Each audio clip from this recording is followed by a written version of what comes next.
कल जो बच्चों हमने पढ़ा था उसी के कंटिन्यूएशन में हम पढ़ने वाले हैं। एक बार जल्दी से कल की क्लास को रिकॉल कर लेते हैं, बहुत जल्दी से।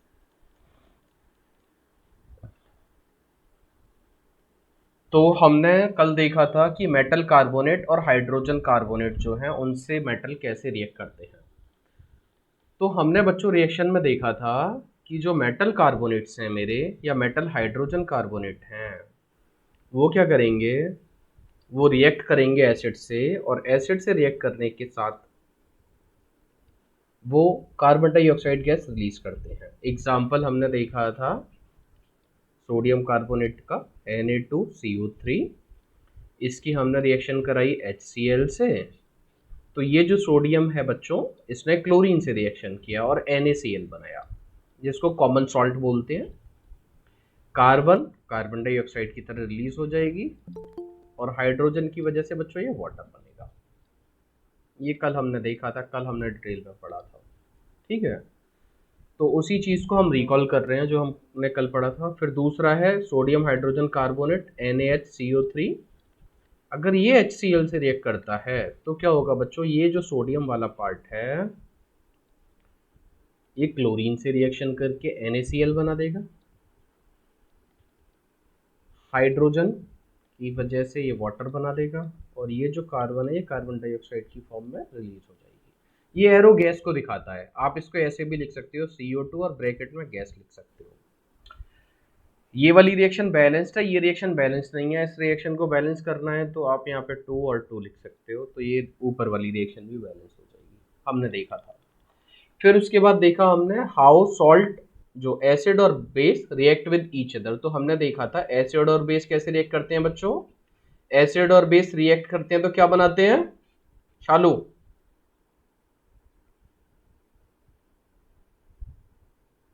भैया मैंने कल का रिकॉल नहीं किया था एग्जाम की वजह से। ओके, कोई बात नहीं बेटा। मैं बताऊं भैया, मैं हाँ बेटा, बताऊं। क्या बनाते हैं? सॉल्ट और water. Salt and salt water. Plus water.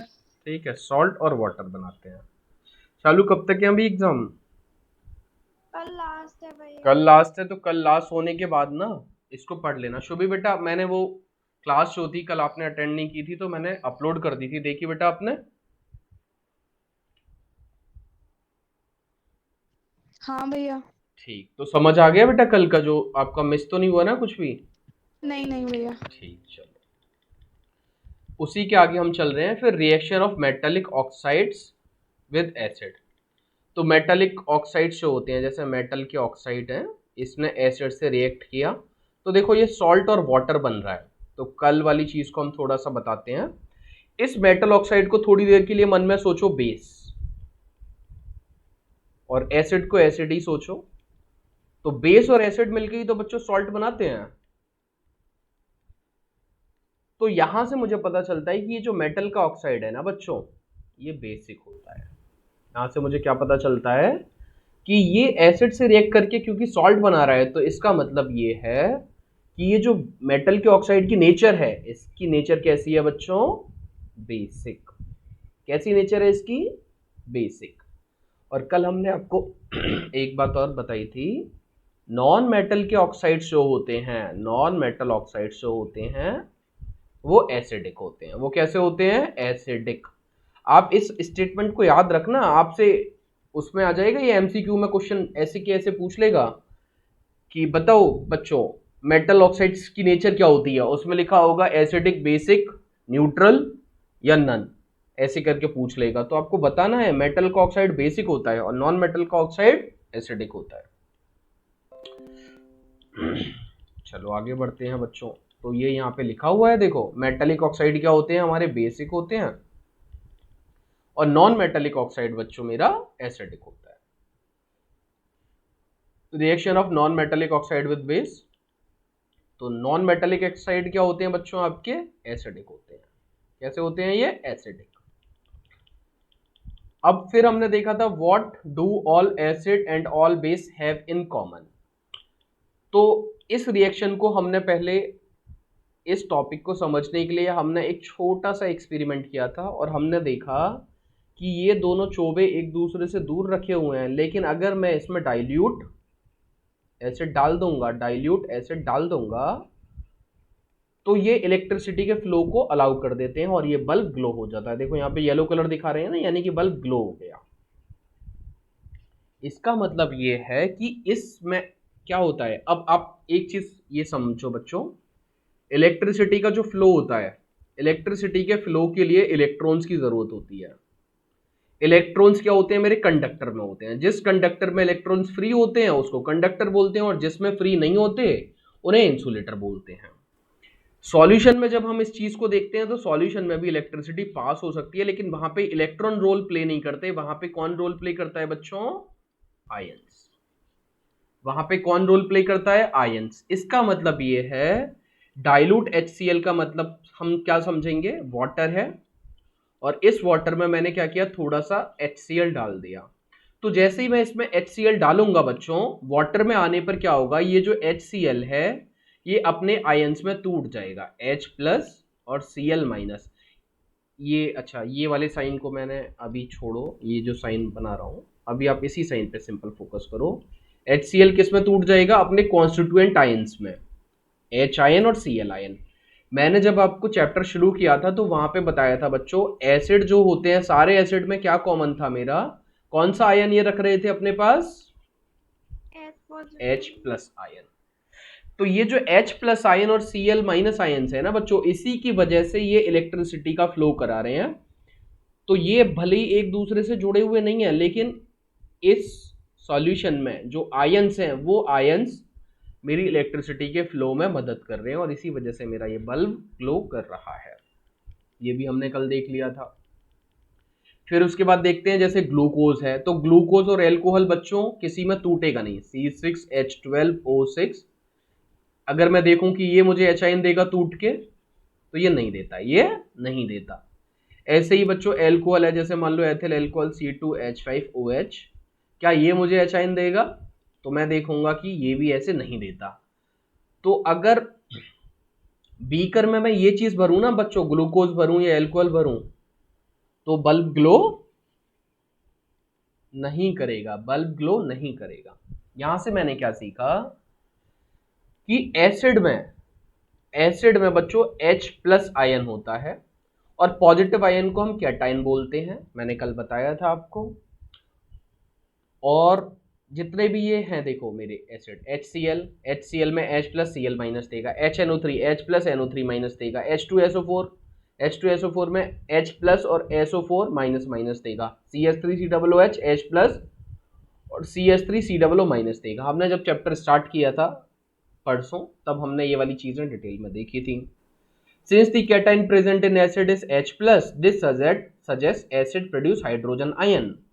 जो पॉजिटिव आयन प्रेजेंट होता है बच्चों सभी एसिड्स में, वो H प्लस आयन होता है। तो इसीलिए हम ये बोलते हैं कि एसिड जो है वो हाइड्रोजन आयन प्रोड्यूस करता है, H प्लस आयन, और इसके आगे लिख देते हैं एक्वस का मतलब ये है कि जब मैं इसको वाटर में डालूंगा, HCl को बच्चों जब मैं वाटर में डालूंगा तभी मुझे H आयन मिलेंगे, तभी मुझे H प्लस आयन मिलेंगे, H plus aqueous. Aqua word use होता है वाटर के लिए। एक्वा मैन आपने सुना होगा, एक सीरीज जिसमें एक बंदा होता है पानी में रहता है, मार्वल नहीं, दूसरी सीरीज है बैटमैन वाली जो फिल्म बनाती है, DC कॉमिक्स। ओके बच्चों, तो इसी H आयन की वजह से एसिड के पास एसिडिक प्रॉपर्टीज आती हैं, इसी H आयन की वजह से एसिड के पास एसिडिक प्रॉपर्टीज आती हैं। अब इसी तरह की प्रॉपर्टी बच्चों मुझे एल्कलीस के साथ करनी है। एल्कलीस जैसे कि मेरा NaOH, CaOH होल ट्वाइस। तो यहां पे मैं देखूंगा बच्चों कि ये मुझे OH आयन देगा नेगेटिव। क्या देगा बच्चों, ये OH आयन देगा नेगेटिव, ठीक है। तो ये वाली चीज को बच्चों मुझे ध्यान रखना है कि एसिड क्या देते हैं, H प्लस आयन, और बेस क्या देते हैं बच्चों हमारे OH नेगेटिव आयन देते हैं। अब नेक्स्ट टॉपिक हमारे यहां से शुरू होगा, क्योंकि हमने कल यहीं पर रोक दिया था। तो व्हाट हैपन्स टू एसिड और बेस इन वाटर सॉल्यूशन। अब हम देखना चाहते हैं कि एसिड और बेस को मैंने वाटर सॉल्यूशन में डाला, और वाटर सॉल्यूशन में डालने पर बच्चों क्या होगा, वाटर सॉल्यूशन में डालने पे क्या होगा, वाटर में डालने पे क्या होगा। तो बच्चों पहले मैं आपको बता देता हूं, उसके बाद फिर इस एक्टिविटी को मैं पढ़ाऊंगा आपको। वाटर में क्या होता है, एसिड और बेस अपने आयंस में ब्रेक हो जाते हैं, टूट जाते हैं। एसिड और बेस अपने आयंस में टूट जाते हैं। फॉर एग्जाम्पल ये जो HCl है, अगर मैं इसको वाटर में डाल दूंगा तो ये मुझे क्या देगा, आयन में टूट जाएगा, H प्लस और Cl माइनस। वाटर में क्या होगा बच्चों, ये अपने आयंस में ब्रेक हो जाएगा, H2SO4। बताओ बच्चों ब्रेक होके क्या आना चाहिए, शुभी?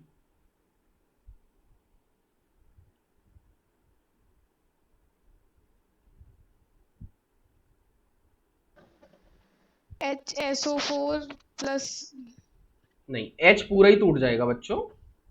H2O। नहीं नहीं नहीं, चलो कोई बात नहीं। यानी कि आप जो हम लिख रहे हैं ना ये वाली चीजों को, आप अपनी रफ बुक पे लिखते जाओ, जो हम पढ़ा रहे हैं ना अभी रफ बुक में लिखते जाओ, ताकि जब एक बार आप पूरा चैप्टर पढ़ोगे ना तो आपको ये समझ आ जाएगा। HNO3, HNO3 कैसे टूटना चाहिए, शालू बताओ बेटे कैसे टूटना चाहिए?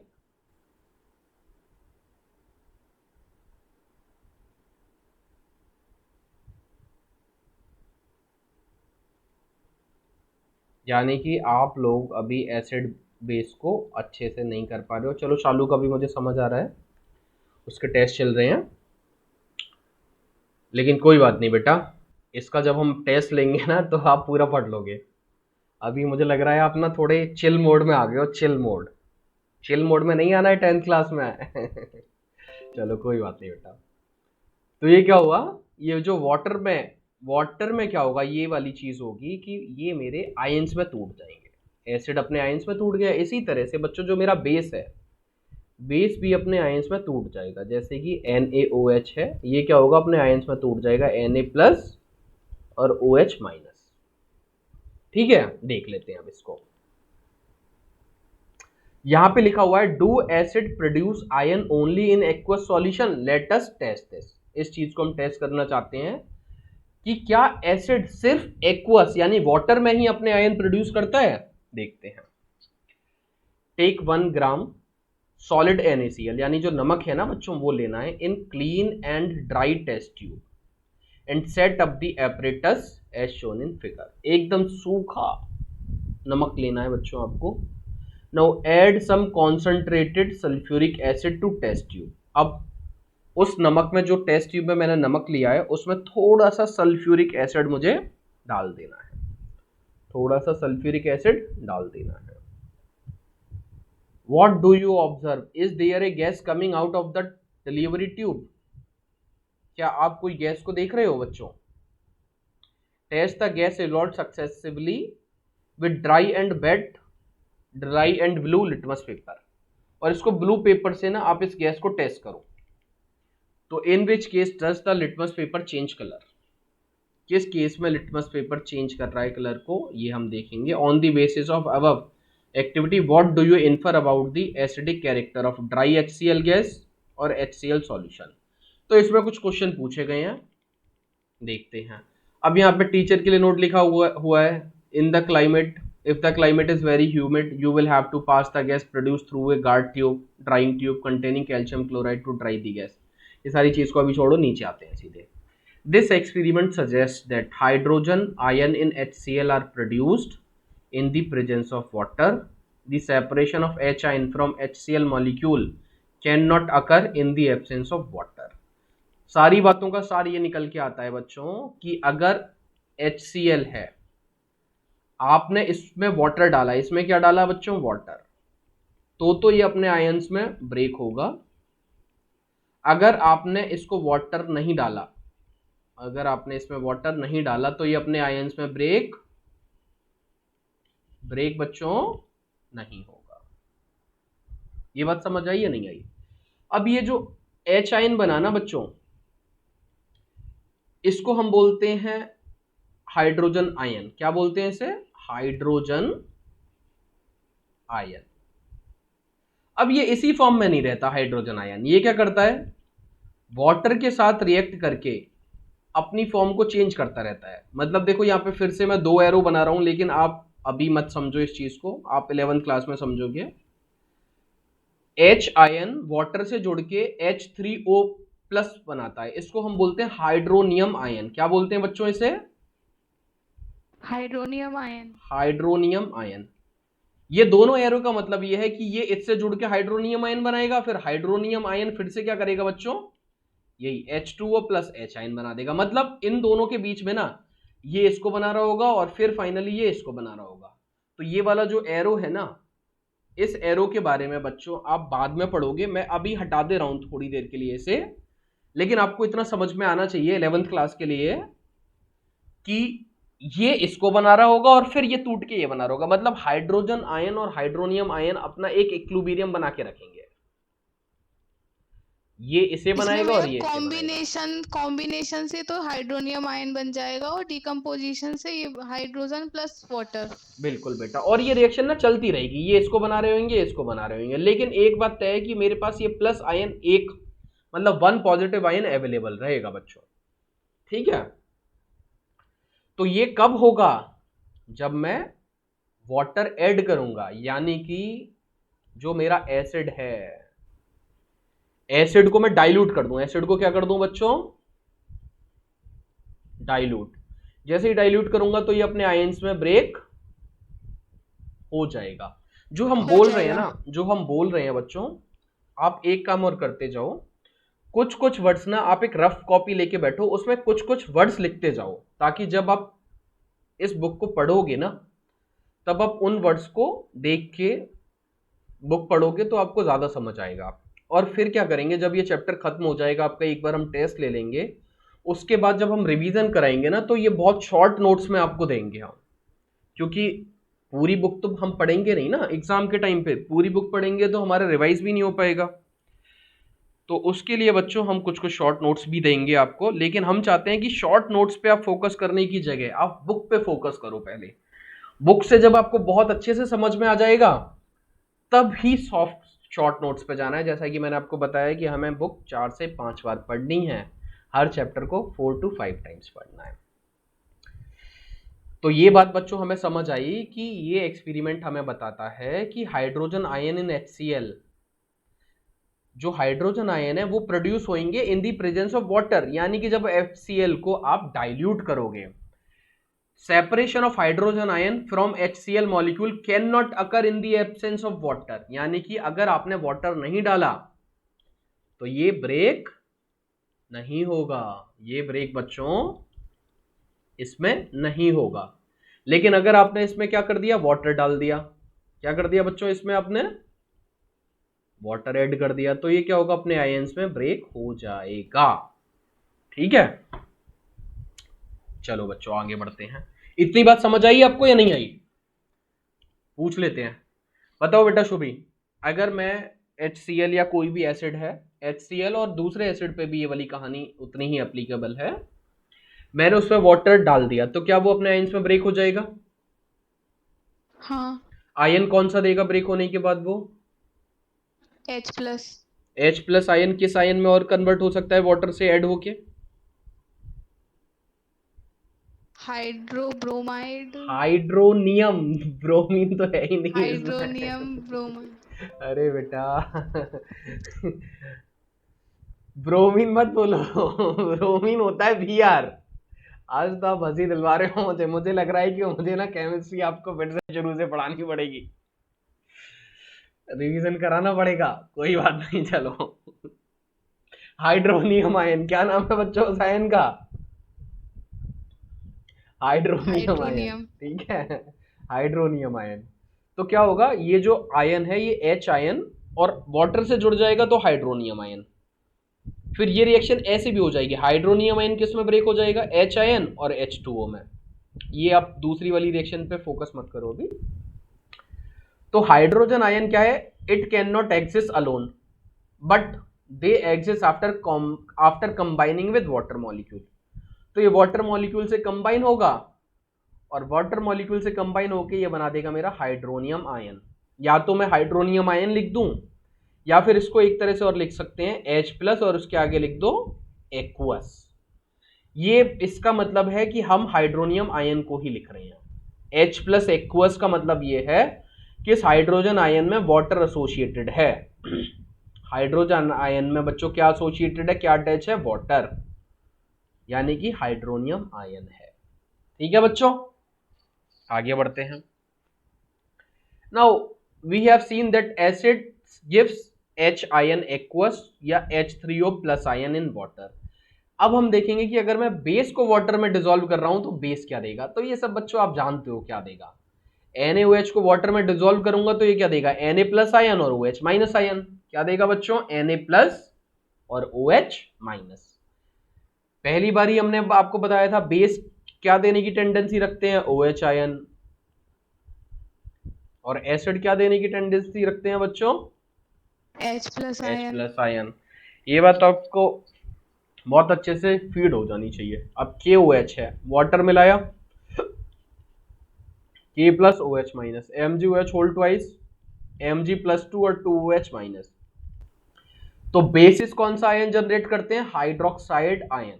बेसिस कौन सा आयन जनरेट करते हैं बच्चों, हाइड्रोक्साइड आयन। और जो बेस वाटर में सॉल्युबल होते हैं उसे हम बोलते हैं एल्कलीज। जो बेस वाटर में सॉल्युबल होते हैं उसे हम क्या बोलते हैं बच्चों, एल्कलीज। बेसिस जो वाटर में सॉल्युबल हो जाए, किसमें,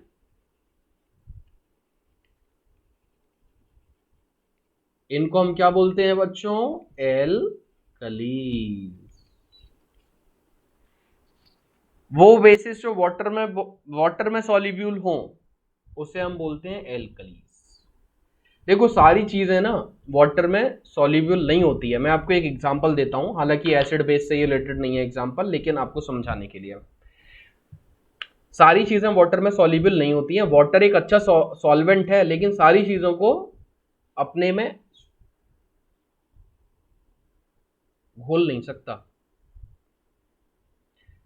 आपको एग्जांपल देते हैं, आपने कभी देखा होगा कि मेरी शर्ट पे अगर कुछ दाग लग गए तो हो सकता है वाटर से वो नहीं होते, लेकिन अगर मैं मिट्टी के तेल से करूं, पेट्रोल से करूं, डीजल से करूं तो वो दाग हट जाते हैं। कुछ चीजों के आपने दाग देखे होंगे शर्ट्स पे। इसका मतलब क्या है, वाटर से नहीं हट रहा है, इसका मतलब ये है वो चीज वाटर में सॉल्युबल नहीं है। लेकिन बच्चों उसी को मैं मिट्टी के तेल, कैरोसिन या टर्पंटाइन ऑयल वगैरह में करूं तो वो ये उसमें सॉल्युबल है बच्चों, उसमें सॉल्युबल है। ठीक है। ये वाली चीजों को आप और डिटेल में पढ़ोगे क्लास 12th में, और 11th में भी पढ़ोगे।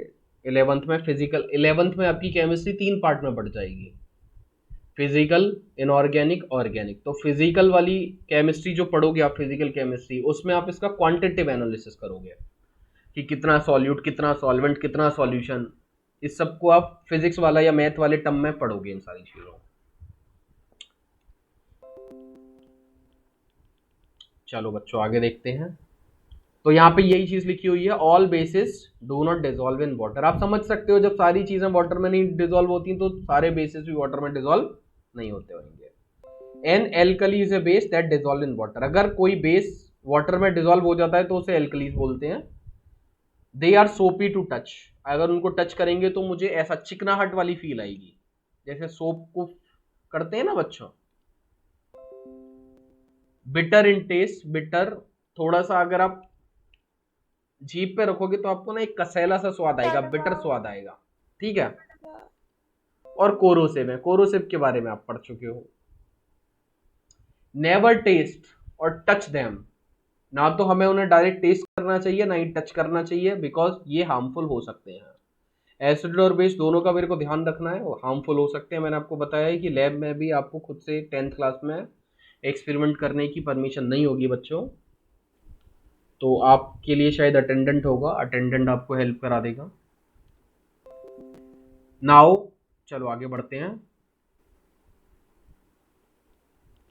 Now as we have identified that all acids generate H plus aqueous ion and all bases generate OH aqueous ion, we can view the neutralization reaction as follows। तो ये neutralisation reaction ना इन्होंने बड़े fancy style में लिखी है, आप इस फैंसी स्टाइल को समझने की कोशिश करना। इन्होंने ये बताया कि एसिड और बेस की जब भी रिएक्शन कराऊंगा तो सॉल्ट और वाटर मिलेगा। क्या मिलेगा बच्चों? सॉल्ट और वाटर। तो ये बोल रहे हैं कि एसिड, अगर मेरे को कोई भी एसिड लिखना हो, कोई भी एसिड लिखना हो, तो उस एसिड में H तो रहना चाहिए और उसके साथ कुछ चीज और लिखी होगी, जैसे कि HCl, H2SO4, HNO3। तो जो दूसरी चीज लिखी हुई है उसको इन्होंने क्या बोल दिया बच्चों? X। इसी तरह से बच्चों बेस को इन्होंने फैंसी स्टाइल में लिखा है। बेस में ये बोलते हैं कि बेस में OH तो होना चाहिए। अब यहाँ पे कुछ लिखा हो सकता है जैसे कि NaOH, KOH वगैरह वगैरह, तो ये बोल देते हैं कि यहाँ पे चलो मैं लिख देता हूँ M। यहाँ पे क्या लिख देता हूँ? M। तो एसिड को इन्होंने क्या लिखा बच्चों? HX। बेस को इन्होंने MOH लिखा। तो H और OH मिलके तो वाटर बना देंगे। H और OH मिलके क्या बना देंगे बच्चों? वाटर। वाटर। और बाकी दो जो चीजें बची वो मिलके क्या बना देंगे? सॉल्ट। वो दोनों मिलके क्या बना देंगे? सॉल्ट। तो अब क्या बोल रहे हैं, इस चीज को और अच्छे से लिखने की कोशिश कर रहे हैं। ये चाहो तो आप ना लिख सकते हो कहीं पे। इसके बाद फिर हम और आगे बढ़ते हैं। अगली लाइन में क्या कर रहे हैं देखो, अगर मुझे एक्वस सॉल्यूशन में लिखना होता तो मुझे पता ही कि ये एसिड मुझे क्या देता? एसिड मुझे H आयन देता और ये बेस मुझे OH आयन देता। तो H आयन और OH आयन मिलके ही मेरा क्या कर देंगे? वाटर बना देते हैं, H2O। क्या बना देते हैं बच्चों? H2O। ठीक है, तो क्या लिखा हुआ है बच्चों? Let us see what is involved when water is mixed with N acid और ए बेस। तो एसिड और बेस को अगर मैं वाटर में मिक्स करता हूं तो क्या होता है ये सब हम जानते ही हैं। ठीक है, वो अपने आयंस में टूट जाता है। फिर अब अगली एक्टिविटी, उस एक्टिविटी को देखते हैं। और यहाँ पे देखो आपके लिए एक वार्निंग का साइन बनाया गया है। जब भी आप कोई कॉन्सेंट्रेटेड एसिड या बेस को डील करोगे, कॉन्सेंट्रेटेड कल मैंने आपको समझाया था, कॉन्सेंट्रेटेड में क्या होता है बच्चों? आपका सॉल्यूट बहुत ज्यादा क्वांटिटी में होता है। सॉल्यूट आपका बहुत ज्यादा क्वांटिटी में होता है। तो उस पे ये बोल रहे हैं, उस पे ना ये डेंजर वाला साइन, वार्निंग वाला साइन बना होता है। इस पे देखो ये दिखाया गया है कि अगर इस पे गिरा तो इसको जला देगा। देखो यहाँ पे ना ऐसे धुआं उड़ रहा है ना बच्चों, हाथ पे जला तो देखो इसने उंगली को छोटा करके दिखा दिया है। इसका मतलब क्या पता चल रहा है मुझे यहाँ से? कि अगर ये गलती से स्किन पे गिर गया तो स्किन को डैमेज कर देगा। स्किन को बच्चों डैमेज कर देगा, डैमेज। चलो बच्चों आगे देखते हैं। Take 10 ml water in beaker. हमने एक बीकर ली और बीकर में हमने 10 ml वाटर ले लिया। Add few drop of concentrated H2SO4। इसमें थोड़ी सी कुछ बूंदें H2SO4 की मिला दी। फिर थोड़ा सा घुमा दिया इसको। Touch the base of the beaker. Beaker के बेस को टच करो। थोड़ा सा टेम्परेचर बच्चों आपको बढ़ा हुआ दिखाई देगा। टेम्परेचर थोड़ा सा बढ़ा हुआ दिखाई देगा। ये बोल भी रहा है क्या? Is there a change in temperature? आपसे पूछा जा रहा है क्या आपको टेम्परेचर में कुछ चेंज फील हुआ? तो टेम्परेचर में फील की वजह से आप बता सकते हो ये एक्सोथर्मिक रिएक्शन है या एंडोथर्मिक। अगर मान लो ये गर्म हुआ, हॉट हो गया, ये थोड़ा सा आपको ज्यादा टेम्परेचर दिखाई दे रहा है, इसका मतलब इस रिएक्शन में आपकी हीट क्या हुई बच्चों? बाहर निकली। हीट बाहर निकलने वाली रिएक्शन को क्या बोलते हैं हम? एंडो या एक्सो? एक्सोथर्मिक। तो ये वाली रिएक्शन एक्सोथर्मिक रिएक्शन होगी। ठीक है, repeat the above activity with sodium hydroxide pellet and record your observation. Same चीज मेरे को बेस के साथ करनी है। जैसे अभी मैंने एसिड डाला था, इसमें एसिड की जगह वाटर में इस बार बेस डालना है और फिर देखना है। तो देख लेते हैं बच्चों आगे पढ़ के। तो the process of dissolving an acid और base in water is highly exothermic reaction. कैसी रिएक्शन है बच्चों? Highly exothermic reaction. यानी कि मैं वाटर में किसको डालूंगा बच्चों? एसिड को या बेस को। तो क्या होगा? मेरा बहुत ज्यादा टेम्परेचर बाहर निकलेगा, हीट बाहर निकलेगी। इसीलिए यहाँ पे लिखा हुआ है care must be taken while mixing concentrated nitric acid और सल्फ्यूरिक एसिड विद वाटर। अगर वाटर के साथ मिक्स कर रहे हो तो आपको बहुत ध्यान रखना है। पहली बात, acid must always be added slowly to water and constant stirring. क्या बोल रहे हैं? कि आप ना धीरे धीरे करके एसिड डालना वाटर में, ऐसे नहीं कि आपने एक साथ एसिड डाल दिया और ये इतना ज्यादा गर्म हो गया कि आपका हाथ वाथ जल गया और ये बीकर गिर गया नीचे और फिर सारा एसिड आपके ऊपर ही गिर गया। ऐसे नहीं करना है। क्या किया, एक एक कुछ कुछ बूंद करके डाली और उसको भी हिलाया मैंने, स्टिर किया। स्टिर करने से क्या होगा, मेरा जो हीट प्रोड्यूस हुई होगी वो पूरी एनवायरनमेंट में तुरंत एवोपरेट हो जाएगी, मतलब हीट डिस्पर्स हो जाएगी। If water is added to a concentrated acid, the heat generated may cause the mixture to splash out and cause burn। अगर आप एकदम से मिला दोगे पानी में, पानी कॉन्सेंट्रेटेड एसिड में अगर आपने एकदम से पानी मिला दिया तो इतनी ज्यादा हीट निकलेगी कि ऐसा हो सकता है कि ये आपका बाहर निकल जाए या ये टूट जाए बीकर और आपके ऊपर उसके छिड़क, मतलब जो छींटे आती हैं वो आ जाएं और आप जल जाओ, चांसेस हैं पूरे इसके। तो द ग्लास कंटेनर में also break due to excessive local heating, glass का जो कंटेनर है वो भी टूट सकता है। तो look out for the warning sign, हमने देख लिया warning sign on the can of concentrated sulphuric acid and on the bottle of sodium hydroxide pellet. दोनों पे क्या लिखा हुआ है बच्चों, वार्निंग साइन लिखा होगा। कहाँ पे है, ऊपर है क्या, ये सिंबल देखा, ये सिंबल बना हुआ होगा। फिर क्या है बच्चों, आगे देखते हैं। मिक्सिंग एन एसिड और base with water result in decrease in concentration of ion per unit volume, such a process is called dilution और द एसिड और base is said to be diluted. ये बच्चों मैंने कल आपको बताया था, ये वही चीज है, इसको बहुत अच्छी तरीके से बस यहाँ लिख दिया है। हमने क्या बोला कि जब हम किसी एसिड या बेस में वाटर ऐड करते हैं, एसिड या बेस में हम क्या करते हैं बच्चों, वाटर ऐड करते हैं, तो इसमें क्या होगा, ये जो एसिड या बेस की जो कॉन्सेंट्रेशन है वो कम होने लगेगी। कॉन्सेंट्रेशन क्या होने लगेगी बच्चों, कम होने लगेगी। Decrease in concentration of ions, जो मेरा एच आयन होगा या ओ एच आयन, पहले मान लो थोड़े से वाटर में थी, अब मैं और पानी मिला दूंगा तो उतने ही वाटर में थोड़े से एच आयन है, तो क्या हुआ, इनकी कॉन्सेंट्रेशन, ये कॉन्सेंट्रेशन वगैरह आप डिटेल में पढ़ोगे बच्चों 11th क्लास में। कॉन्सेंट्रेशन क्या होने लगेगी बच्चों, डिक्रीज। डाइल्यूट करने पे, कम। डाइल्यूट करने पे, कब, डाइल्यूट करने पे। डाइल्यूट करने का मतलब क्या है, वाटर को मिक्स करने पे, वाटर क्या करने पर, मिक्स करने पे। तो इस प्रोसेस को बोलते हैं डाइल्यूशन। आप ऐसे समझो, आप डाइल्यूशन को मैं आपको आपकी लैंग्वेज में समझा देता हूं। मिल्क है बच्चों, मिल्क आप लेके आ रहे हो, हाँ, तो अगर आप किसी दुकान वाले से मिल्क खरीदने जा रहे हो तो आप क्या कोशिश करोगे, आपको कॉन्सेंट्रेटेड मिल्क मिले या डाइल्यूट मिले। डाइल्यूट मतलब वो पानी मिला के दे दे आपको। आपकी क्या चाह रहेगी बच्चों, कि जो मिल्क आप खरीद रहे हो, आप पैसे मिल्क के दे रहे हो क्योंकि पानी तो बहुत सस्ता है, तो आप मिल्क के प्राइस में मिल्क खरीदो। आपकी कोशिश ये रहेगी ना। अगर मान लो वो बंदा मिला के ही ला रहा है पानी, तो आप मान लो 1 लीटर दूध में मैंने 250 ग्राम पानी मिलाया है, 100 ग्राम पानी मिलाया है, 1 लीटर पानी मिलाया है, तो आप कौन सा दूध प्रीफर करोगे, 100 मिलीलीटर वाला, 500 मिलीलीटर वाला, या 1 मिलीलीटर, वो ये 1 लीटर वाला। आपकी कोशिश होगी कम से कम डाइल्यूट हो, मिल्क खरीदने जा रहे हैं तो, ठीक है। तो ये डाइल्यूट का मैं आपको वर्ड बता रहा हूँ। कॉन्सेंट्रेटेड मैंने आपको जैसे समझाया था, एक ग्लास में मैं चीनी घोलना शुरू करूँ, थोड़ी कम चीनी है तो डाइल्यूट सॉल्यूशन है, थोड़ी ज़्यादा कर दी तो उससे कॉन्सेंट्रेटेड हो गया, थोड़ी और ज़्यादा कर दी तो और कॉन्सेंट्रेटेड हो गया, थोड़ी और ज़्यादा चीनी घोल दी तो और ज़्यादा कॉन्सेंट्रेटेड हो गया। एक सिचुएशन ऐसी आ जाएगी कि चीनी घुलना बंद हो जाए तो वो सैचुरेटेड सॉल्यूशन हो गया। वो कैसा सॉल्यूशन हो गया बच्चों, सैचुरेटेड सॉल्यूशन हो गया। ये सारी चीज़ें आप 11th क्लास में डिटेल में पढ़ोगे, no need to worry about it. लेकिन आपको इतना समझ में आना चाहिए कि डाइल्यूशन अगर मैं करूंगा, वाटर मिलाऊंगा, तो एच आयन और ओ एच आयन, इनकी जो कॉन्सेंट्रेशन है बच्चों, वो क्या होने लगेगी, डिक्रीज, कम होने लगेगी बच्चों, ठीक है। अब बच्चों एक बहुत ही इंटरेस्टिंग टॉपिक है, हाउ स्ट्रॉन्ग आर एसिड और बेस सॉल्यूशन।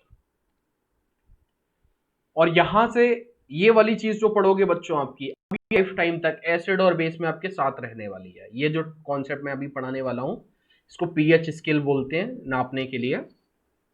मुझे बच्चों ये बताना है कि एसिड कितना स्ट्रांग है या बेस कितना स्ट्रांग है। एसिड कितना स्ट्रांग है, बेस कितना स्ट्रांग है। और ऐसी चीज भी बतानी है जो ना एसिड है ना बेस है, तो जो चीज ना एसिड ना बेस, उसको हम बोलते हैं न्यूट्रल। उसे क्या बोलते हैं हम? न्यूट्रल। न्यूट्रल। ना तो वो एसिड है ना वो बेस है। ठीक है बच्चों, अब मुझे आप एक चीज सोच के बताओ, अगर किसी चीज में एच आयन की कॉन्सेंट्रेशन ज्यादा होगी, पहली बात तो ये बताओ, अगर किसी चीज में एच आयन प्रेजेंट है तो वो एसिड होगा या बेस होगा? एसिड। एसिड होगा। बहुत सही जवाब बेटा।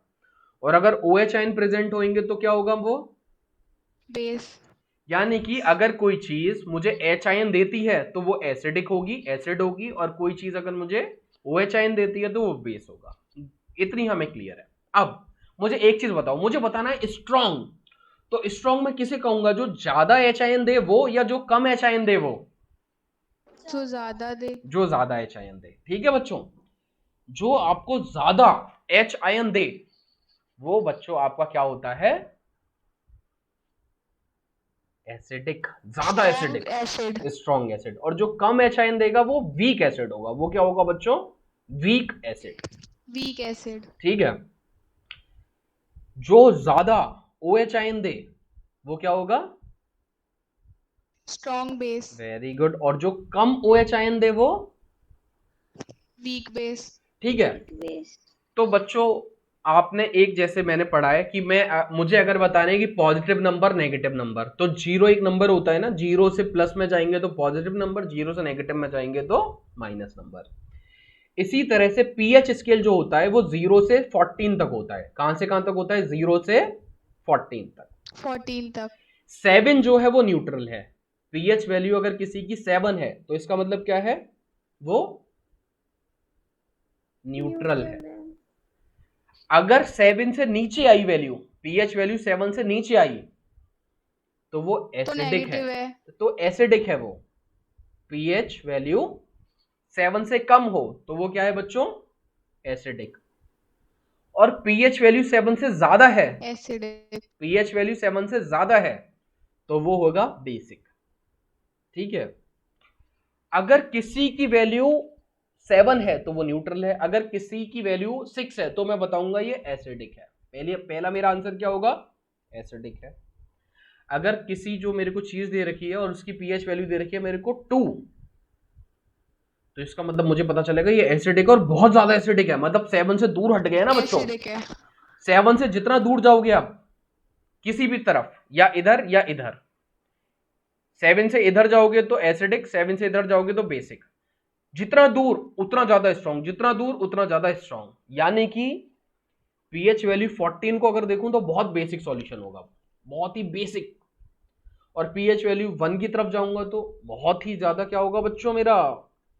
0 की तरफ जाऊंगा तो एसिडिक होगा। ठीक है, ये वाली चीज को ना अगर आप जो लिटमस पेपर होता है उससे थोड़ा सा जज कर सकते हो, बहुत ज्यादा नहीं। लिटमस पेपर अगर थोड़ा सा, मान लो एसिडिक की मैं बात कर रहा हूं, तो litmus paper, blue litmus paper अगर थोड़ा सा रेड हुआ तो उससे पता चल जाएगा कि ये वीक एसिड है। बहुत ज्यादा रेड हुआ तो इसका मतलब पता चल जाएगा वो बहुत ज्यादा एसिड है, स्ट्रॉन्ग एसिड है। स्ट्रॉन्ग एसिड है। ठीक है, तो ये आपको एक रिलेटिव आइडिया लगा या नहीं लगा बच्चों? ठीक है, हाँ भैया। हाँ बोलो बेटे। आपने बोला था जो स्ट्रॉन्ग एसिड होते हैं वो तो बॉडी को ही हार्म कर देते, तो वो पेपर क्यों नहीं जला? बॉडी हार्म करने का मतलब ये जरूरी थोड़ी है कि पेपर पे जलना चाहिए। ये एक पेपर है। वो तो बनाई इसीलिए है ना भैया नहीं, कि मैं उसको वो टेस्ट कर सके। सवालू की बात का जवाब दे रहा हूं। देखो, अगर मैंने गर्म तवे पे अपना हाथ रखा तो जलेगा या नहीं जलेगा ये बताओ? जलेगा। अगर मैं इस जलेगा। पेपर को रखूंगा तो क्या ये पेपर गर्म तवे पे रख रहा हूं, आग पे नहीं रख रहा, तो क्या ये जल जाएगा क्या? नहीं। वो तो प्रॉपर्टी है ना बच्चों उसकी कि वो इनफ्लेमेबल है या नहीं है। अब ऐसी मेरी स्किन की प्रॉपर्टी है, स्किन एसिडिक चीज को झेल ही नहीं सकती है। और डाइजेशन सिस्टम तो बहुत ज्यादा पर्टिकुलर है पीएच लेवल के लिए। हमारी बॉडी में पीएच लेवल मेंटेन रहता है। ब्लड बहुत ज्यादा पर्टिकुलर है बच्चों पीएच वैल्यू के लिए। अगर आपकी पीएच वैल्यू थोड़ी भी चेंज होगी तो आपकी बॉडी पे बहुत ज्यादा इंपैक्ट पड़ेगा। इसीलिए बॉडी का एक काम ये भी है कि ब्लड की पीएच वैल्यू को मेंटेन रखना, ब्लड की पीएच वैल्यू को मेंटेन रखने का काम भी है। और ये काम कौन करता है ब्लड की पीएच वैल्यू को मेंटेन रखना? एक तरह से आप बोलते हो किडनी भी इसमें एक रोल प्ले करती है, क्योंकि किडनी क्या करती हैं? जो भी आपकी फिल्टर बॉडी में, करती है जो हाँ फिल्टर करती हार्मफुल है। सब्सटेंस होते हैं। Very good. तो वो हार्मफुल कैसे पता चल रहा है? मेरी बॉडी में जो ब्लड का लेवल है उसका पीएच चेंज हो रहा होगा, जैसे ही पीएच चेंज होगा तो मेरे लिए वो टॉक्सिक बन जाएगा, मतलब मेरा ब्लड ही टॉक्सिक बन जाएगा। तो किडनी का बहुत बड़ा रोल ये भी है कि वो क्या करेगी, हार्मफुल सब्सटेंस को एलिमिनेट करेगी ताकि ब्लड की पीएच वैल्यू मेंटेन रह सके। वन ऑफ द फंक्शन, आप अगर डायरेक्ट ना बोलो तो एक फंक्शन ऐसे हम सोच सकते हैं। चलो उस पर नहीं जाते, हम अपने डिस्कशन को वापस इधर ले आते हैं। तो सबसे पहली बात बच्चों, आप पीएच वैल्यू को नापोगे H प्लस या OH माइनस की कॉन्सेंट्रेशन से। कैसे नापोगे बच्चों? H प्लस या OH माइनस की कॉन्सेंट्रेशन से। कॉन्सेंट्रेशन से, ठीक है। ये आप डिटेल में पढ़ोगे बच्चों, ये वाली चीज है ना, लेकिन हमें जितना पढ़ना है वो हम देखेंगे। अगर H आयन की कॉन्सेंट्रेशन बढ़ेगी तो मैं बोलूंगा एसिड है, OH आयन की कॉन्सेंट्रेशन बढ़ेगी तो मैं बोलूंगा बेस है। अगर मैं वाटर को देखो ऐसे ही एक इक्वेशन लिख दे रहा हूं H प्लस और OH माइनस, जरूरी नहीं है कि ऐसा आपको टूटी हुई कंडीशन में मिले क्योंकि ऐसे ब्रेक नहीं होता वाटर, लेकिन आप थोड़ी देर के लिए मान लो वाटर में जितने H आयन है उतने ही क्या है बच्चों, OH आयन, जितने H आयन उतने ही OH आयन, यानी कि ना तो ये एसिड है ना ही बेस है, तो न्यूट्रल वाटर क्या है बच्चों, न्यूट्रल। और न्यूट्रल की जो पीएच वैल्यू होती है वो होती है बच्चों 7। 7। इतनी बात आपको मुझे लगता है समझ में आ चुकी होगी, ठीक है। अब ये जो है ना बच्चों, ये एक लॉगरिथमिक स्केल है, ये जो पीएच है ना ये एक स्केल है। पीएच क्या है बच्चों, एक स्केल। और ये स्केल भी लॉग वाला स्केल है, लॉग स्केल। आपने लॉग के बारे में अभी आज तक सुना या नहीं सुना? नहीं। चलो बच्चों, हमने 10th क्लास में लॉग पढ़ लिया था, आपके में शायद 10th क्लास में नहीं है तो आप 11th क्लास में पढ़ोगे। 11th क्लास में क्या होता है, जब मेरा नंबर बहुत बड़ा होता है, जब नंबर बहुत बड़ा होता है उस बड़े नंबर को रिप्रेजेंट करना है, तो बड़े नंबर को रिप्रेजेंट करने में ना मेरी हालत खराब हो जाती है। तो उस बड़े नंबर को आसानी से रिप्रेजेंट करने के लिए मुझे लॉग स्केल यूज करना पड़ता है, ठीक है। थोड़े से समय के लिए समझ लो अभी आप, मैं बस आपको बताना चाहता हूं कि ये लॉग जैसा कुछ होता है। और पीएच वैल्यू सिंपल सिंपल नहीं है कि आप बता दो कि 6 है 7 है 8 है, no, it is not like that. Log scale क्या होता है, जैसे मैं आपको एक सिंपल एग्जांपल से बताता दे रहा हूं। ये इतना बड़ा नंबर है 1000, लेकिन अगर इसको मैं लॉग में लिखूंगा ना तो सिर्फ 3 लिख दूंगा।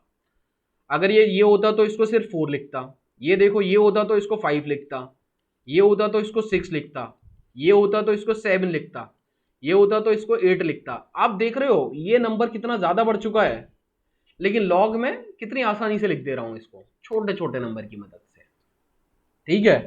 मतलब देखो मैं एक नंबर नंबर ऑफ लिख रहा हूं जीरोस आपका, पे डिपेंड करता है मतलब भैया। अभी आप ऐसे समझ लो नंबर ऑफ जीरो पे डिपेंड करता है, लेकिन ये उससे कहीं और ज्यादा है। इतना बड़ा नंबर लिखूंगा ना मैं, तो इस नंबर को लिखना मेरे लिए बहुत आसान है। बेटा एक सेकंड ना, एक मेरे ऑफिस से कॉल आ रही है। हेलो, बढ़िया तरुण, बढ़िया यार। हाँ हाँ, तो मैंने होल्ड करके रखी हुई है वरुण एवरेज, मेरे पोर्टफोलियो में है। हाँ, बीबीएल करके नाम है उसका, बीबीएल करके नाम है, बीबीएल। हाँ बहुत सही कंपनी है यार।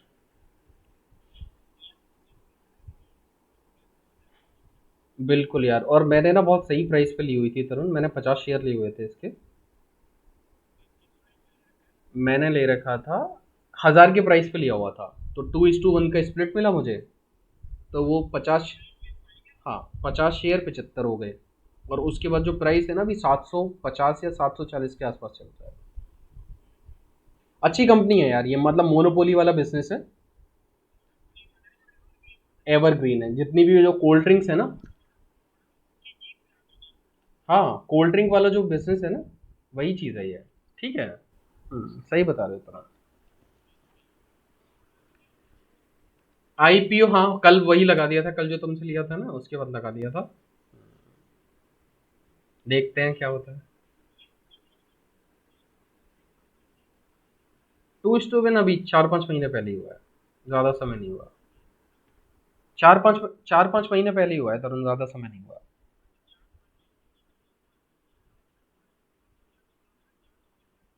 हाँ, अरे बहुत अच्छी कंपनी ढूंढ गया यार, बहुत अच्छी कंपनी है बीबीएल तो। मोनोपोली वाला बिजनेस है। अरे वाह यार, हाँ होल्ड करना बनता है यार इसमें वीबीएल में। हम्म, बिल्कुल तुरंत सही। और ढूंढो ऐसे ही मल्टीबैगर।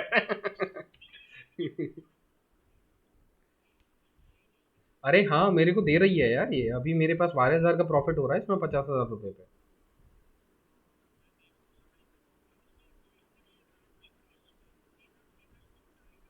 बिल्कुल यार बिल्कुल, वही वही वही। हाँ हाँ। चलो ओके धर्म यार, ठीक है। Bye.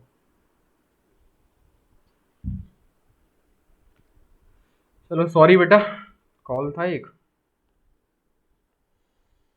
तो क्या बता रहा था मैं भूल गया। ठीक है चलो, तो इस पे हम डायरेक्ट स्टार्ट करते हैं। हमें इतना समझ आना चाहिए कि पीएच वैल्यू को नापने के लिए मुझे हाइड्रोजन आयन या हाइड्रोक्साइड आयन की कॉन्सेंट्रेशन देखनी होगी।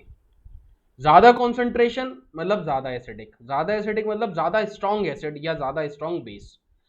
एच आयन ज्यादा होगा तो एसिडिक होगा, ओ एच आयन ज्यादा होगा तो बेसिक होगा। और ये जो स्केल है ये लॉगरिथमिक स्केल है, ये जो स्केल है ये लॉगरिथमिक स्केल है, जिसे आप 11th क्लास में पढ़ोगे। बिना इसके आपका मैथ का आगे का काम नहीं चलेगा, लॉग आपको पढ़ना ही है, लॉग और एक्सपोनेंट। ठीक है, तो ये वाला जो मैंने 0 0 0 करके किया है, तो लॉग का एक बेस होता है, तो ये बेस 10 पर है। लॉग किसी भी बेस का हो सकता है लेकिन यहाँ पे बेस 10 है। तो एनीवे लॉग में हम डिटेल में नहीं जाते, हम वापस से आ जाते हैं अपने डिस्कशन पर। तो बच्चों अब हम इसे पढ़ना शुरू करते हैं। We know how acid base indicator can be used to distinguish between acid and base. We have also learnt in the previous section about dilution and decrease in concentration of H plus or OH minus ion in solution. Can we quantitatively find the amount of these ion present in the solution? मुझे पता है कि H ion और OH ion present होते हैं जब भी मैं एसिड की बात करता हूं, तो यहां पे बोल रहे हैं क्या हम इस H आयन और OH आयन की कॉन्सेंट्रेशन को फाइंड कर सकते हैं बच्चों? तो द आंसर इज यस। और अगर हम यही फाइंड कर लेंगे तो हमें पता चल जाएगा कि एसिड मेरा कितना स्ट्रांग है या कितना वीक है, एसिड कितना स्ट्रांग है या कितना वीक है। We can do this by making use of universal indicator, which is a mixture of several indicators. The universal indicator show different color, different concentration of hydrogen ion in a solution. तो ये बोल रहे हैं कि या तो आप, जैसे मैंने आपको बताया था ना कि आप एक लिटमस पेपर जैसे इंडिकेटर है उसको ले लो, तो देखो अगर कम कलर बदल रहा है तो वीक होगा, ज्यादा बदल रहा है तो स्ट्रांग होगा। लेकिन इससे ना मजा नहीं आएगा, मतलब आप एच आयन और ओ एच आयन की कॉन्सेंट्रेशन तो मेजर नहीं कर पा रहे होगे, इससे थोड़ा आइडिया लगा लोगे। आप बहुत सारे इंडिकेटर ले लो, अगर कलर इतना चेंज हो रहा है तो मतलब ये वाला इतना स्ट्रांग है, इतना चेंज हो रहा है तो इतना स्ट्रांग है, ऐसे कर करके कर सकते हो। तो हम उसमें नहीं जा रहे बच्चों, ठीक है, हम उसमें नहीं जा रहे, हम सीधे आगे बढ़ते हैं। Now, a scale for measuring hydrogen ion concentration in solution is called pH scale. pH scale क्या बताता है? हाइड्रोजन आयन की concentration in solution, hydrogen ion की concentration in solution. The P in the pH scale stand for potens in German, means power. ये सब कहानी को छोड़ते हैं। On the pH scale we can measure pH generally from 0 मतलब very acidic, और 14 मतलब वेरी बेसिक या एल्कलाइन, वेरी बेसिक या alkaline. pH should be thought of simply as number which indicate acidic or basic nature of a solution. अब ये देखो जो भी मैंने आपको बताया है ना वो सारा लिखा हुआ है, बस एक बार जल्दी से पढ़ लेते हैं फिर उसके बाद और समझाता हूं मैं। Higher the hydrogen ion concentration, तो 7 से इधर की तरफ दूर होगा तो lower is the pH value. pH of neutral solution is 7, value less than 7 on pH scale is acidic solution. pH value increases from 7 to 14, तो इसमें OH आयन की कॉन्सेंट्रेशन बढ़नी शुरू हो जाती है। इसी को हम बोलते हैं कि increase the strength of alkali, यानी बेसिक सॉल्यूशन बढ़ता जा रहा है। Generally paper impregnated with universal indicator use for measuring this basis. अब जो भी चीज इसमें लिखी हुई है ना मैं आपको फिर से एक बार बताता हूं। न्यूट्रल वैल्यू कितनी होती है बच्चों? 7। 7 का मतलब ये बता रहा है H आयन और OH आयन दोनों बराबर क्वांटिटीज में है। H आयन और OH आयन दोनों की कॉन्सेंट्रेशन बराबर है। सेम। एच आयन और एच आयन दोनों की कॉन्सेंट्रेशन, एच आयन और ओ एच आयन यानी हाइड्रोजन आयन और हाइड्रोक्साइड आयन दोनों की कॉन्सेंट्रेशन बराबर है। तो बताओ बच्चों, क्या वो एसिडिक होगा, क्या वो बेसिक होगा, क्या वो न्यूट्रल होगा? न्यूट्रल होगा। न्यूट्रल होगा। क्यों न्यूट्रल है? क्योंकि हाइड्रोजन आयन जितना है उतनी ही कॉन्सेंट्रेशन हाइड्रोक्साइड आयन की है, तो न्यूट्रल है। ठीक है। अब क्या हुआ बच्चों, मैं लेफ्ट की तरफ जा रहा हूं, तो इसमें क्या है, हाइड्रोजन आयन की कॉन्सेंट्रेशन बढ़ती जाएगी और OH आयन की कॉन्सेंट्रेशन कम हो जाएगी। इधर जाऊंगा तो हाइड्रोजन आयन की कॉन्सेंट्रेशन कम और OH आयन की कॉन्सेंट्रेशन बढ़ जाएगी। इतनी बात समझ आई या नहीं आई? हाइड्रोजन आयन की कॉन्सेंट्रेशन बढ़ने का मतलब है एसिडिक नेचर। क्या नेचर बच्चों? जितना इससे दूर जाऊंगा उतनी हाइड्रोजन आयन की कॉन्सेंट्रेशन बढ़ेगी। जितना दूर उतनी हाइड्रोजन आयन की कॉन्सेंट्रेशन बढ़ेगी। बच्चों इसको ढंग से समझना। मैं बता रहा हूं, जब मैं क्वेश्चन पूछूंगा आप में से हो सकता है कि एक दो गलती करे। ये वाली क्या गलती करते हैं मैं अभी बताऊंगा।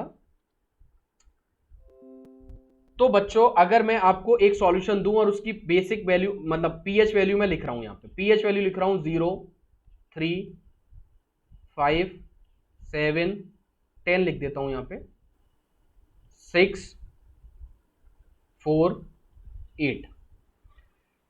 मैं आपसे बोल रहा हूं पीएच वैल्यू 7 मतलब न्यूट्रल। मैं आपसे पूछना चाहता हूं, आपको बताना न्यूट्रल है, एसिड है या बेस है। ठीक है। ये पॉइंट में भी होती है, ऐसा नहीं है कि पॉइंट में नहीं है, ये पॉइंट में लिख देते हैं। आपको बताना है बच्चों, ये क्या है शुभी बताओ, एसिड या बेस? पीएच वैल्यू लिखी हुई है ना, बेस है भैया। ये एसिड। एसिड। ये एसिड। एसिड। इन दोनों में कौन सा ज्यादा स्ट्रांग है?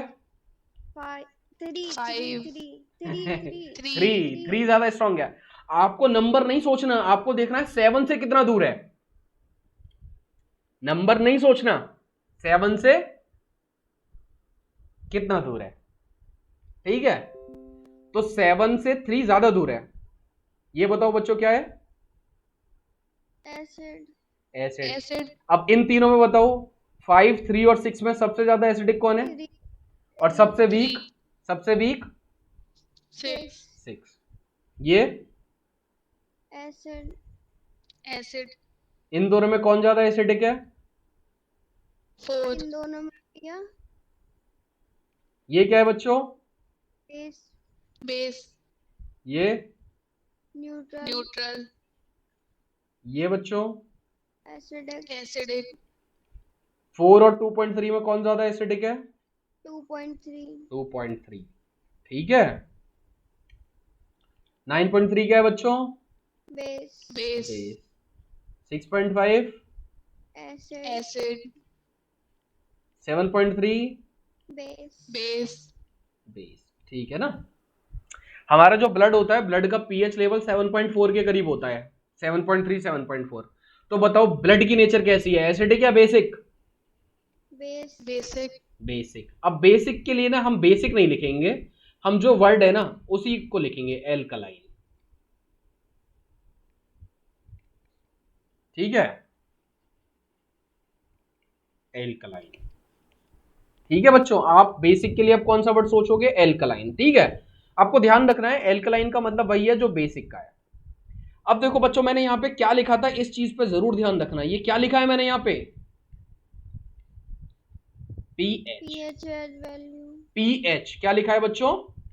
पीएच। इसको लिखते हैं स्मॉल पी कैपिटल एच।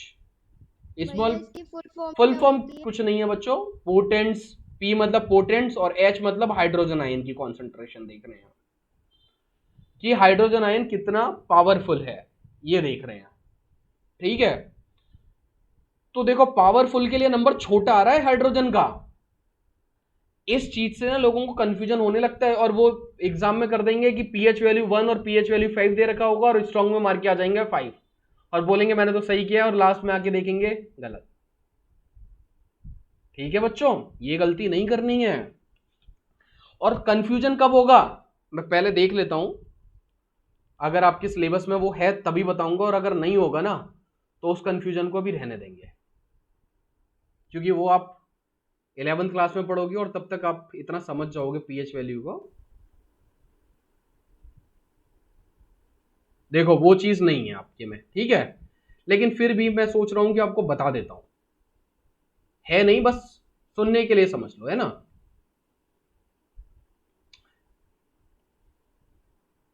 समझने के लिए बस सुन लो। जैसे बच्चों ये पीएच स्केल होता है ना, उसी तरह से पीओएच स्केल भी होता है। और अगर पीओएच वैल्यू दे रखी है तो सारी कहानी चेंज हो जाएगी, सारी कहानी चेंज हो जाएगी। तो हमें भैया उसकी OH की कंसंट्रेशन बताएगा। यस, बिल्कुल। तो हमें उसमें डिटेल में नहीं जाना, हमें डिटेल में नहीं जाना, हमें क्या करना है, हम अपने चीजों को सिंपल रखेंगे। हम ये रखेंगे बच्चों कि अगर पीओएच कभी दे और आपसे पूछे एसिडिक है या बेसिक, तो आप पीओएच से सोच के मत बताना, आप पीएच का ही सोच के बताना। लेकिन उसे बताने के लिए एक चीज होती है, पीएच प्लस पीओएच की वैल्यू 14 होती है, यानी कि अगर पीओएच निकालना है तो पीओएच की वैल्यू को 14 में से घटा देंगे तो पीएच की वैल्यू आ जाएगी। यानी कि अगर आपसे पूछे कि एक सॉल्यूशन की पीओएच 13 है तो बताओ ये क्या है, एसिडिक बेसिक, तो मुझे पीओएच को सोचना ही नहीं है। मैं क्या करूंगा, मैं इससे पहले पीएच निकाल लूंगा। पीएच कैसे निकालूंगा, 14 में से 13 घटाया यानी कि 1। पीएच 1 है तो इसका मतलब क्या है बच्चों, ये एसिडिक है। यानी कि देखो आपके में नहीं है, मैंने देख लिया जल्दी से, पीओएच का क्वेश्चन नहीं आएगा, लेकिन अगर कभी आता है, या शुभी आप ढंग से सुन लेना, आपका कंपटीशन दे रहे हैं आपको तो उसमें आ सकता है। अगर पीओएच देता है तो आंख बंद करके नहीं मारेंगे आंसर, पीओएच की वैल्यू जो भी दे रखी है 14 में से उसे घटा देंगे, 14 में से घटाने के बाद जो भी वैल्यू आएगी वो पीएच वैल्यू होगी। और अब इस पीएच वैल्यू के बारे में हम सोच सकते हैं, जैसे भी हमने देखा है। ठीक है बच्चों, जो आप कंपटीशन की तैयारी कर रहे हो उनको ये बात ध्यान रखनी है, वरना 10th में तो आपके है नहीं। तो देखो यहाँ पे क्या है, एच आयन की कॉन्सेंट्रेशन बढ़ रही है तो ये एसिडिक हो रहा है, यहाँ पे एच आयन की कॉन्सेंट्रेशन घट रही है और OH की बढ़ रही है, OH की बढ़ रही है। ठीक है बच्चों, यहाँ पे देखो दिख भी रहा है आपको, ये जो व्हाइट वाला पार्ट है ये OH आयन को दिखा रहा है और ये H आयन को दिखा रहा है। H आयन की कॉन्सेंट्रेशन घट रही है तो देखो ये वैल्यू कम है। चलो बच्चों आगे बढ़ते हैं। अब आपसे क्या है, कुछ एक्टिविटी करा रहे हैं, test the pH value of solution given in this table and record your observation. इनकी पीएच वैल्यू को आपको टेस्ट करना है। टेस्ट करने के लिए आप क्या करोगे, पीएच का पेपर ले लोगे। पीएच का पेपर देखो ये है, आप क्या करोगे, पीएच पेपर को सॉल्यूशन में डिप करोगे। सॉल्यूशन में डिप करने के बाद कोई कलर आएगा तो उस कलर को क्या करोगे, आप इस स्ट्रिप पे घुमाओगे। आप क्या करोगे, इस स्ट्रिप पे लगा के ऐसे लगाओगे, जिसके पास आपको लगे कि भाई इसका कलर ऐसा लग रहा है, उससे मिलता जुलता लग रहा है, तो वही उसकी पीएच वैल्यू होगी। समझे बच्चों, जिसके पास मतलब एक स्ट्रिप आपने पीएच वैल्यू की डाली और इससे ऐसे, ड्रास्टिक जूस, क्या चीज, ये इसमें रेड वाला ये जो नेम लिख रहा है ये गैस्ट्रिक जूस, गैस्ट्रिक जूस बताओ क्या होता है भाई, तो पूछा। अरे यार गैस्ट्रिक जूस नहीं पता है, हाँ भैया, जो स्टमक में हमारे जो रिलीज होती हैं, बिल्कुल बेटा, बिल्कुल बिल्कुल, म्यूक हाइड्रोक्लोरिक एसिड और पेप्सिन। ये yes yes yes yes yes. Okay okay भैया। अब देखो यहाँ पे कुछ कुछ वर्ड लिखे हुए हैं, इन वर्ड को आप भूल जाओ। 1 मोलरिटी NaOH, 1 मोलरिटी HCl, ये वर्ड आपको 11th में समझ में आएंगे, जो मैंने बताया था ना आपको, ये डिटेल में पढ़ना है, वहां पे ये समझ आएगा।